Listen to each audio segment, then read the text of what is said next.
3주차 강의 시작하겠습니다.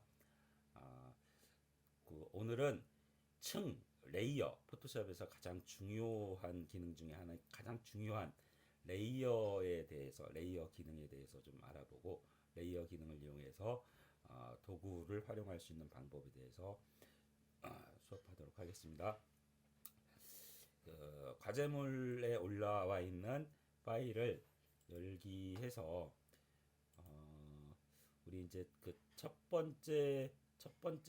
번째는 이제 수정에 관련된 것을 쭉 했었는데, 수정에 관련된 거 했었는데, 오늘은 이 2단계 그 합성에 대한 것, 합성의 첫 번째 이거 올려놓은 거 있습니다. 이걸 가지고 이미지 합성을 좀 해보도록 하겠습니다.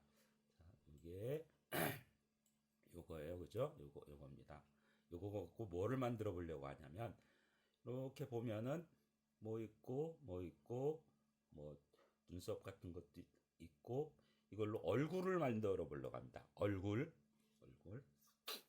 자, 이거 그 하기 전에 먼저 레이어라는 거에 대해서 좀 알아보고, 레이어는 윈도우 메뉴에 레이어, 윈도우 메뉴에 레이어에서 이렇게 보이거나 가릴 수가 있습니다. 보이거나 가릴 수가 있어요. 윈도우 창에서 레이어 팔레트를. 그리고 이 레이어 팔레트에서 보면 지금은 현재 백그라운드 레이어라는 것 하나밖에 없는데, 어떤 작업을 하다 보면은 이제 문자 작업을 하든 아니면 그러니까 글씨를 쓰든, 지난주에 한번 했었죠. 이게 글씨를 썼을 때 새로운 문자 레이어가 생성이 돼 있죠. 그리고 그 이미지 레이어, 또 그 쉐입, 어떤 모양이 있습니다. 뭐 사각형이든 아니면 삼각형이든 아니면 어떤 내가 이렇게 그려준 거라든, 일러스트 드로잉에서 이렇게 그려준 거라든, 이런 것들이 전부 하나의 하나하나 각각의 이렇게 레이어로 쌓이게 되는 겁니다. 그래서 그 우리가 이제 그 다음 주부터 수업할 곳이 어디냐면 506인데, 저희도 506호인데, 우리가 5층에 있지만 밑에를 바라보면, 강의실에서 밑에를 바라보면 바닥밖에 보이지 않습니다. 그렇지만 만약에 그 바닥이 투명하다면 어떻게 될까요? 바닥이 투명하다면 밑에가 보이겠죠. 이 컴퓨터 그래픽에서 이 레이어라는 것은 투명도를 가진 층이라고 생각하시면 됩니다. 그러니까 1층에는 만약에 그 자동 그 배경이 있고, 그다음에 2층에는 내가 있고, 3층에는 구름이 있고, 4층에는 날아가는 새가 있고, 5층에는 뭐 바위가 있다. 이렇게 있을 때 지금 건물처럼 밑에 투명하지 않다면은 밑에가 보이지 않지만, 그 바탕이 투명하다면, 흰색이 아니라, 흰색하고 투명한 거 완전 다른 겁니다. 바탕이 투명하다면, 투명한 층을 이렇게 이루고 있다면 어떻게 되냐면 밑에가 보인다는 얘기죠. 그러니까 1층에다가는 그 배경 놓고 2층에다가는 인물을 놓고 라면은 그 인물이 배경에 자연스럽게 거기 가서 찍은 것 같은 거죠. 그러니까 예를 들어서 알라스카에 배경을 두고 내가 겨울에 우리 집 뒷산에서 사진을 찍었다. 그래서 내 사진을 쏙 빼고 알라스카에 있는 배경 위에다가 갖다 놓으면 꼭 내가 무슨 알라스카 여행 가서 사진 찍은 것처럼 그렇게 만들 수 있다는 얘기죠. 즉 레이어라는 것은 투명도를 가진 층이라고 생각을 하시면 됩니다. 투명도를 가진 층이에요. 층. 그래서 그 레이어 기능을 이용해서 오늘, 그죠? 요거 레이어 기능을 이용해서 오늘 이거 가지고 사람 얼굴을 만들어 보는 작업을 하도록 하겠습니다. 먼저 그 사람 얼굴을 요것만 하게 일단 만들어 볼게요. 요것만 하게. 그래서 선택 툴 가지고 선택 툴 선택했습니다. 선택 툴, 사각형 선택 툴 선택했습니다.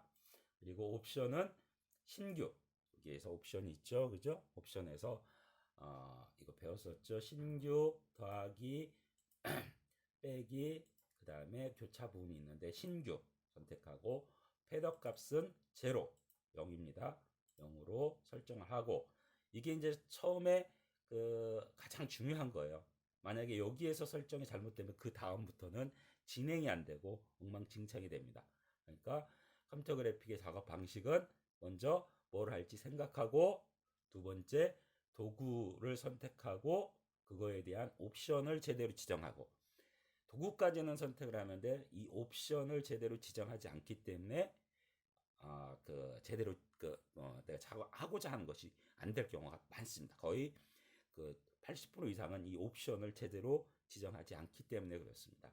일단 도구 사각형 도구를 선택했습니다. 신규 선택했습니다. 패더 값은 제로로 했습니다. 패더 값에 대해서 지난 시간에 했죠. 그래서 그 사각형 선택도를 선택하고 마우스를 윈도우 쪽으로 가져가면 십자 아이콘으로 나타납니다. 그래서 여기 위쪽 요쯤 해가지고 클릭 드래그를 해서 이렇게 해서 얘를 선택 영역으로 이렇게 만들어 봤습니다. 그리고 선택 영역으로 만든 다음에 파일 메뉴, 파일 뉴 해보겠습니다. 뉴. 이제 뭐든지 이제 작업을 하려면 새로운 도화지가 있어야 됩니다. 그래서 새로운 이제 뭐 아래 한글에서도 그렇고 어떤 파워포인트에서도 그렇고 어디에서 그렇고 일러도 그렇고 모든 프로그램에서는 어떤 작업을 하려면은 새로운 이 판형이죠. 판형을 이렇게 만들어야 됩니다. 그래서 새로운 new, 다시 파일 new 보니까요 점점점이 있습니다. new를 하면은 우리 1강에서 했듯이 점점점 나왔다는 건 새로운 윈도우가 나온다는 얘기죠. 내가 여기서 OK를 하든 뭘 하든 해야 됩니다. 자, 여기서 이름을 자기 학번 이름으로 지정하고 2020 1234 이름 202라고 지정하고, 그 다음에 폭하고 높이를 지정해야 되는데 폭하고 높이, 여기 보면 폭하고 높이 있고 옆에 보면 픽셀이라고 있습니다. 픽셀. 우리 첫 시간에 픽셀이라는 거 배웠죠. 그죠? 픽처 엘리먼트라고 했습니다. 그죠? 이론에 관련된 거 교수님이 포토샵과 관련된 이론 부분은 교수님이 쓴 책의 일부를 발췌해서 디지털 그러니까 교환 형태로 해서 올려놨어요. 그거 보라고 했었죠. 이게 이제 픽셀이란 개념이 여기에 있습니다. 픽처 엘리먼트입니다.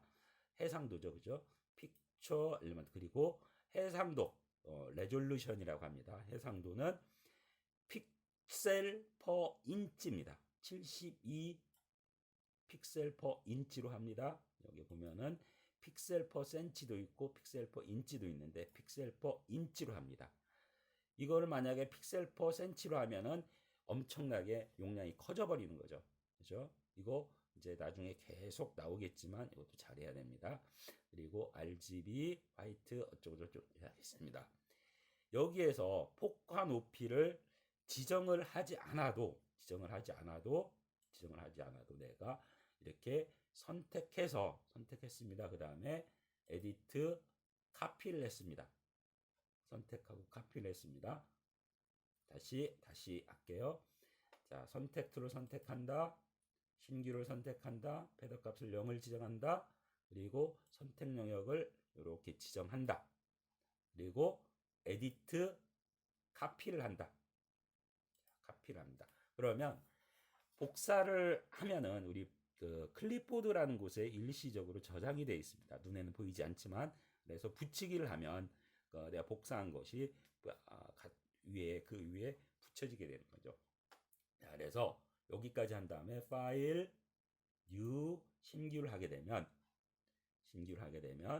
어떻게 되냐? 신규를 해서 여기에다가 다시 학번 2020 1234